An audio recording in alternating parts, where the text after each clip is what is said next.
आज हम लोग बात करने जा रहे हैं यूसीसी पे। यूसीसी है क्या और क्यों आजकल ये चर्चा में है। सबसे बड़ी बात यह है कि उत्तराखंड ने यूसीसी को लागू करके क्या मैसेज दिया है और इसमें यूसीसी में क्या विवाद का विषय है, जिससे एक समुदाय या फिर हम कह सकते हैं अन्य बाकी समुदाय जो हिंदू धर्म से अलग हैं वो इस पे विवाद खड़ा कर रहे हैं, इस पे प्रश्न चिन्ह लगा रहे हैं। तो आज हम जानने की पूरी कोशिश करेंगे।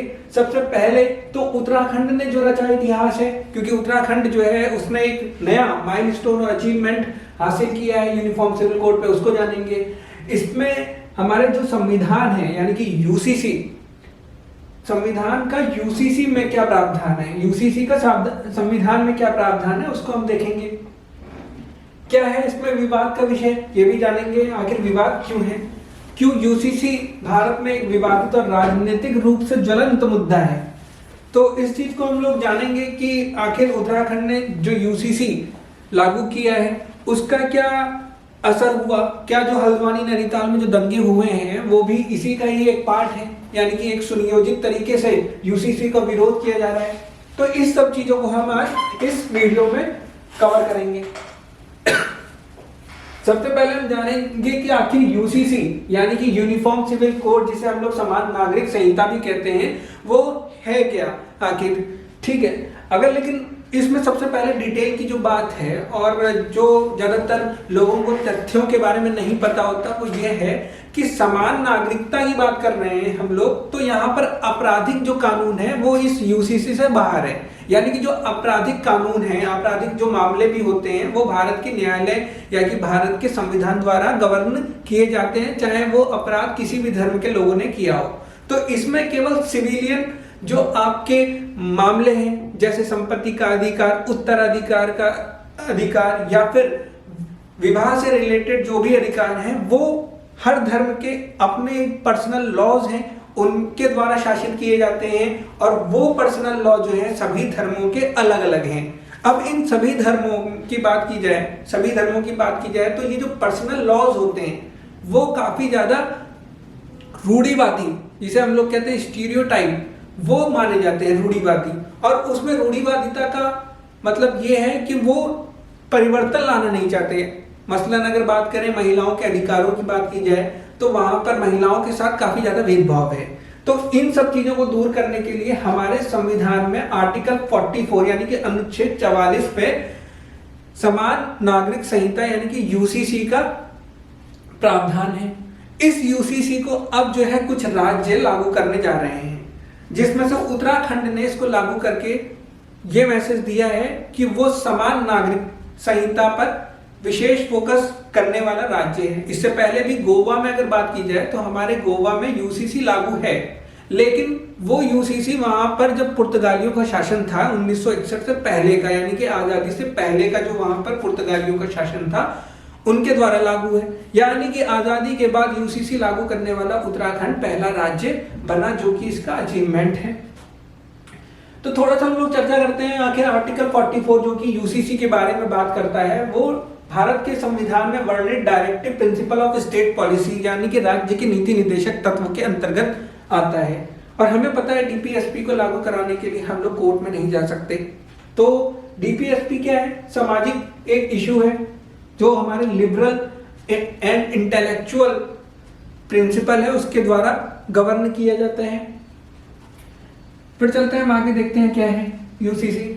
ये निर्देशक तत्व कानूनी रूप से प्रवर्तनीय नहीं होते, यानी कि कोर्ट के द्वारा इनको लागू नहीं करवाया जा सकता। यूसीसी का कुछ लोगों द्वारा राष्ट्रीय अखंडता और लैंगिक न्याय को बढ़ावा देने के एक तरीके के रूप में समर्थन किया जाता है। जैसे कि मैंने बताया कि धर्मों में जो रूढ़िवादिता है वो महिलाओं के अधिकारों के लिए है। महिलाओं के अधिकार वहां पर छीने जाते हैं, तो जिस वजह से हम ये कह सकते हैं वहां पर महिलाओं का शोषण होता है। जब महिलाओं को शोषण की बात करते हैं तो वहां पर समानता यानी कि जो हम अधिकारों की बात करते हैं, बराबरी के अधिकारों की बात करते हैं, तो वहां पर महिलाओं के साथ अन्याय होता है। इस अन्याय को कम करने के लिए हमारे जो संविधान है उसमें आर्टिकल 44 के तहत यूसीसी को डाला गया है। और इसी वजह से वो कहते हैं कि अगर ये यूसीसी लागू होता है तो जेंडर जस्टिस, जिसकी बात हम करते हैं लैंगिक न्याय, वो हो सकेगा। तो कुछ लोगों द्वारा इसे धार्मिक स्वतंत्रता और विविधता के लिए खतरा भी बताया गया है, और वो कहते हैं कि आर्टिकल 25 जो हमको ये कहता है फ्रीडम ऑफ रिलीजन यानी कि धर्म की स्वतंत्रता की बात करता है, उस यूसीसी के द्वारा वो खतरे में पड़ सकता है। ये बात मैंने आपको बताई थी कि भारत में गोवा एकमात्र ऐसा राज्य है जहां समान नागरिक संहिता लागू है।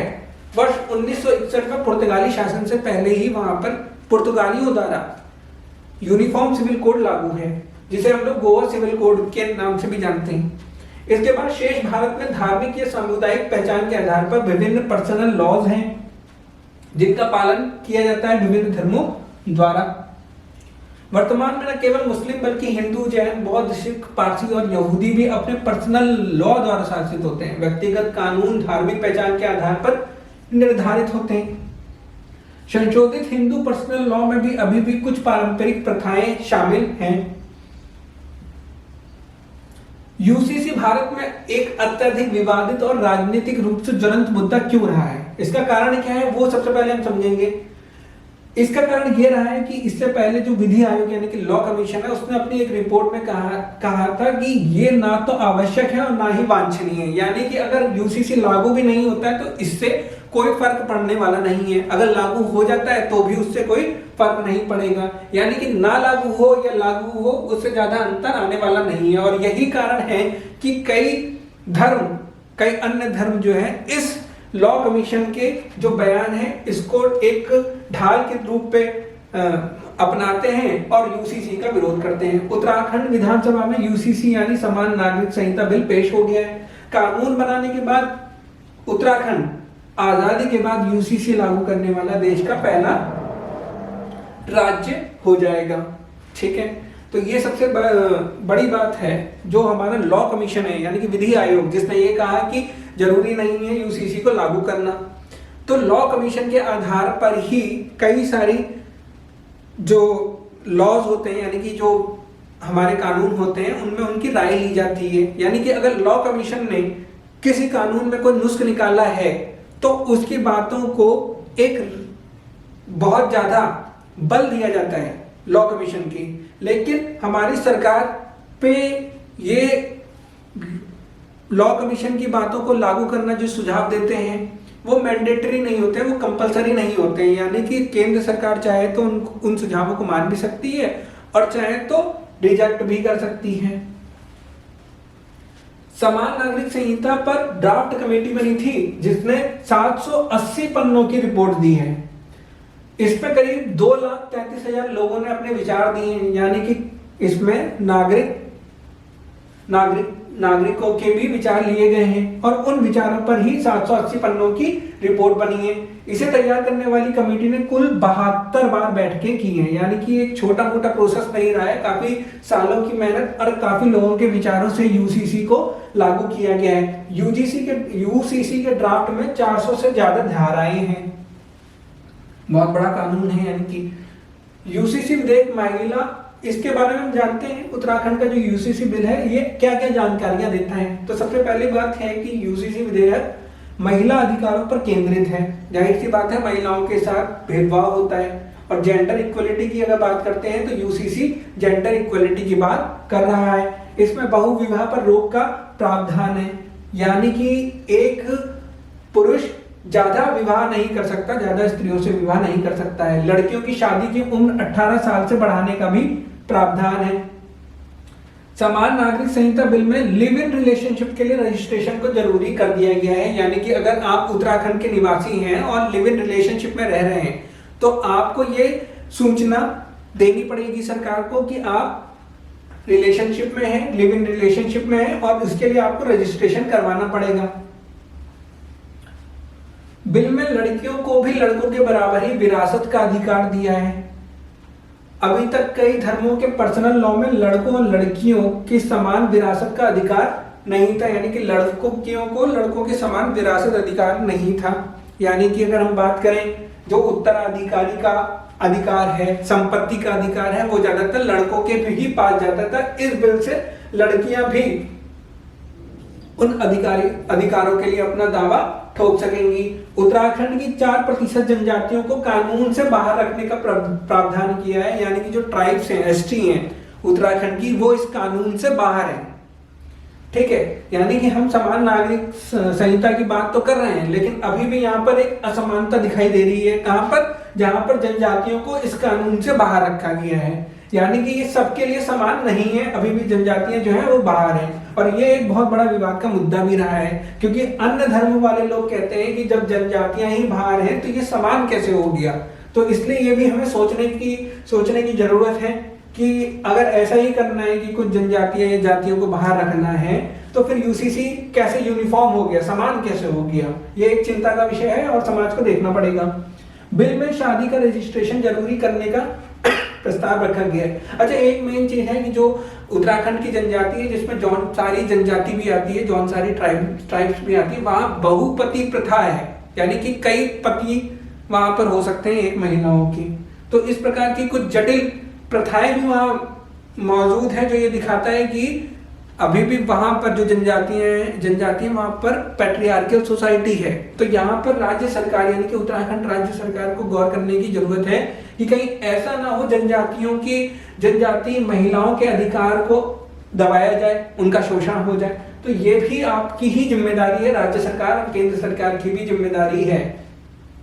बिल में शादी का रजिस्ट्रेशन जरूरी करने का प्रस्ताव रखा गया है। साथ ही शादी का रजिस्ट्रेशन नहीं कराने पर सरकारी सुविधाएं नहीं देने का प्रस्ताव रखा गया है, यानी कि जो भी मैरिज सर्टिफिकेट नहीं लेगा या रजिस्ट्रेशन नहीं करवाएगा, उसको राज्य सरकार और केंद्र सरकार की जो सुविधाएं मिल रही हैं, चाहे शिक्षा स्वास्थ्य से रिलेटेड क्यों ना हो, उनसे वंचित कर दिया जाएगा।